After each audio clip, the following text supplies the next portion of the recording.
Il faut peut-être préciser dans mon cas que la période où j'ai été plus proche du CPSU, parce que j'ai toujours été actif dans ma section locale, mais dans le cas du CPSU, c'est vraiment pendant les 5 années où j'ai été président du SEUCAM, donc de 83-88. Et le reste du temps, il ne me sortait pas trop, ou j'allais au conseil régional, mais moins ailleurs. Ce qui m'a frappé dès le début, c'est l'intérêt que représentait le CPSU parce qu'il permettait à moi qui venais d'une section locale de me familiariser avec les problèmes et les problématiques dans les autres universités et donc d'avoir une meilleure vue d'ensemble de ce qui était semblable entre ce qui se passait à l'UQAM et ailleurs, mais aussi ce qui était différent. Et donc, et souvent, ça nous permettait aussi d'échanger des informations qui nous permettaient, si on avait à négocier ou à régler des griefs, eh bien, l'information qu'on avait des autres nous servait, ou comme on se connaissait, on pouvait s'appeler aussi après pour demander de l'information ou de l'aide de quelqu'un d'autre. Alors, cet aspect-là du CPSU me semblait très important, d'autant plus que lors des congrès ou des activités du CPSU, il y avait toujours des parties sociales qui nous permettaient d'échanger de façon plus informelle et donc de bâtir des liens personnels. Et ça, c'était très utile lorsque on avait encore besoin d'informations ou quand il fallait discuter ensemble pour essayer de planifier une action ensemble. Donc, dans ce sens-là, moi, je garde beaucoup de bons souvenirs de toutes les activités qu'on faisait au CPSU parce que ça permettait justement ce rapprochement-là entre des syndicalistes qui avaient en commun de vouloir défendre leurs membres, mais dans des universités différentes. L'autre point qui, pour moi, est un rôle important du CPSU, c'est de donner une voix aux employés de soutien. Les employés de soutien, on est tout le temps ceux qu'on ne voit pas, qu'on nomme pas. Je me rappelle d'un incident qui nous avait convaincus que vraiment on ne voyait pas.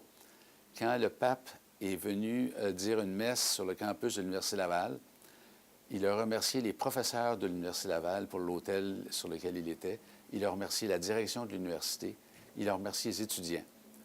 Le seul groupe qui a oublié de remercier, c'est ceux qui avaient effectivement construit son hôtel, c'est-à-dire les employés de soutien de l'Université Laval.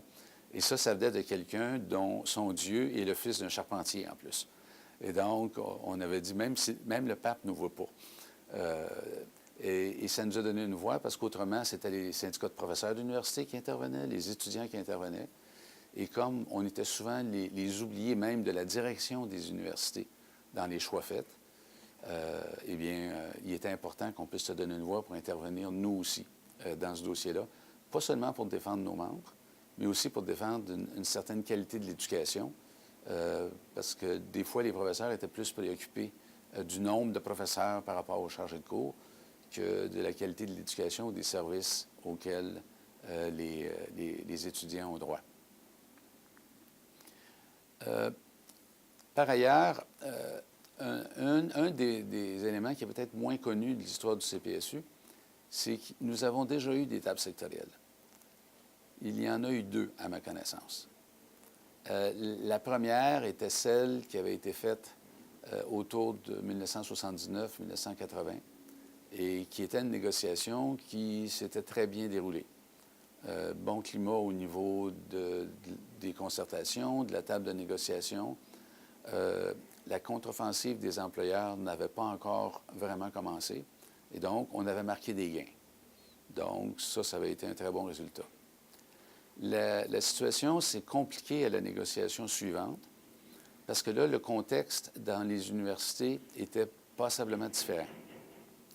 Les universités plus établies comme l'Université Laval et l'Université de Montréal, elles étaient en compression, du moins du côté des employés de soutien. Et donc, leur problématique centrale, c'est un nombre élevé d'employés dont les postes avaient été abolis et qui, même au bout de la période d'1 an, n'étaient toujours pas replacés. Les constituantes de l'UQ étaient plus jeunes, plus récentes. Nos universités étaient moins bien financées que les autres universités, mais comme on était quand même en croissance, on avait moins de postes, beaucoup moins de postes par étudiant, mais on n'avait pas d'abolition. Donc, l'enjeu, nous, se posait moins là. La priorité de nos membres était beaucoup plus d'améliorer le sort des statuts précaires, parce qu'on trouvait que, d'abord, c'était tout à fait injuste comme situation, mais c'était aussi une raison pour l'employeur de ne pas ouvrir de poste, puisqu'il était capable d'avoir des employés avec beaucoup plus de flexibilité dans leurs conditions de travail, pour ne pas dire de la malléabilité. Et donc, on trouvait que c'était aussi l'intérêt des réguliers que de rendre plus équitables nos conditions de travail. Ça a été une négociation très difficile parce que comme les besoins et les demandes des membres étaient différentes, pour les universités qui avaient beaucoup de coupures de postes, leur objectif central à la table sectorielle était d'améliorer la clause de sécurité d'emploi et en particulier, pour éviter que les gens soient longtemps mis à pied, de prévoir le bumping ou la supplantation en bon français. Donc, faire en sorte que ces employés-là puissent cibler un poste dont le salarié est moins ancien, aller s'asseoir sur leur chaise. Et là, on part le jeu de la chaise musicale, puisque la personne qui vient de se faire sauter, elle va aussi choisir ça. Pour eux, ça réglait le problème des gens qui flottaient dans les airs trop longtemps. Mais dans une université comme la nôtre, quand on a consulté nos membres sur la pertinence de ça, on a eu une réaction très forte. Les membres ne voulaient pas qu'on instaure ça. Les gens disaient, un des éléments de qualité de vie au travail, c'est que je fais partie d'une équipe de travail, je fais un travail que j'aime. Si on se met à faire de la chaise musicale tout le temps, on va mettre ça pour nous, ce serait une régression de nos conditions de travail. Donc là-dessus, il n'y avait pas de terrain d'entente évident. L'enjeu des précaires ne se posait pas parce que ça, c'est à la table réseau que ça se réglerait. C'est donc sur la sécurité d'emploi que ça s'est, comme on dirait, cristallisé.